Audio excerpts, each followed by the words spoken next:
पूरा घटनाक्रम क्या हुआ? जो देखिए, ये जो अभी का जो भूकंप जो आया है वो बेसिकली पश्चिमी नेपाल मतलब वेस्टर्न नेपाल रीजन में है, जो कि हमारे उत्तराखंड के रीजन से सटा हुआ है जोन है।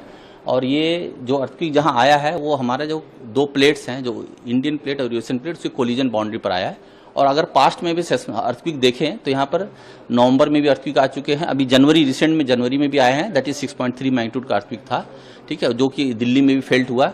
अभी का जो अर्थक्वेक आया है वो अगर यहाँ पर आप मैप देखेंगे तो ये जो है 6.2 का है, जो कि बहुत सैलो डेप्थ पर था, मतलब 5 किलोमीटर डेप्थ पर आया अर्थक्वेक ही आया है, जो कि 14:51 पर आया। और अभी तक इस अर्थक्वेक के आने के बाद, क्योंकि जैसे बड़े अर्थक्वेक आते हैं उसके बाद उसके आफ्टर शॉक्स भी होते हैं, तो ये अर्थक्वेक जो अभी आए हैं उसके अभी तक हम लोग 2 आफ्टर शॉक भी रिकॉर्ड कर चुके हैं इस रीजन में। जैसे आप देख रहे हैं रेड वाला जोन देख रहे हैं, ये 2 आफ्टर शॉक उसी रीजन में 10 किलोमीटर के अराउंड में आ चुके हैं।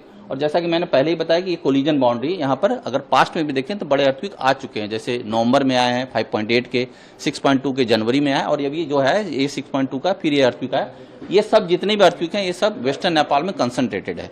और ये कोलिजन बाउंड्री जहाँ स्ट्रेस बिल्डअप होता है और एनर्जी जब स्ट्रेस बिल्डअप होता है तो अगर उसकी जो रॉक की कैपेसिटी होती है उसकी बियॉन्ड जाती है तो वो ब्रेक होता है, और ब्रेक होने पर अर्थक्वेक आते हैं। तो जैसे हिमालयन कोलिजन बाउंड्री अर्थक्वेक आते रहते हैं। अगर ये अर्थक्वेक देखा जाए तो कहाँ कहाँ फेल्ट हुआ, अगर इसकी इंटेंसिटी की बात की जाए कि इसकी इंटेंसिटी कितनी थी,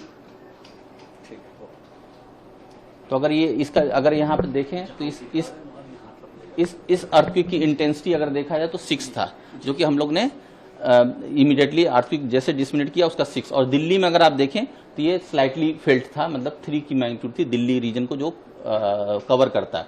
और उसी दौरान अगर देखा जाए तो पब्लिक से बहुत रिस्पांस आया। देखिए अब तक हमारे पास 1 घंटे बीत चुके हैं अर्थक्वेक के, 70 रिस्पांस आ चुके हैं। अगर इस रिस्पांस को देखा जाए इस मैप में तो कहाँ कहाँ से रिस्पांस आए हैं, तो अगर आप ये देखेंगे तो ये नेपाल में हमारा ईपी सेंटर था जो 6.2 का अर्थक्वेक है। तो अगर देखिए तो उत्तराखंड से आपके पंजाब में भी फेल्ट हुआ है, दिल्ली में काफ़ी फेल्ट हुआ है, लखनऊ रीजन में, जयपुर रीजन में, कुछ लोग यहाँ बता रहे हैं कि ये अहमदाबाद रीजन में भी फेल्ट बता रहे हैं उनको फील हुआ है। मतलब ये शॉक इतनी बड़ी थी कि ये, क्योंकि जब ये बहुत सैलो थी तो एनर्जी जब पास की है तो लोगों को फेल्ट हुआ है, ठीक है। तो ये अर्थक्वेक कॉमन है, यहाँ पर हमेशा आते रहते हैं, जिससे हम लोग अभी बता चुके हैं इसका पूर्वान तो कर नहीं सकते क्योंकि कोलिजन बाउंड्री है। तो हमें एनडीएमए ने गाइडलाइन जो इशू किया है कि कैसे प्रिकॉशन करें, उसको प्रिकॉशन को हमें बरतना चाहिए। लेकिन एक कॉमन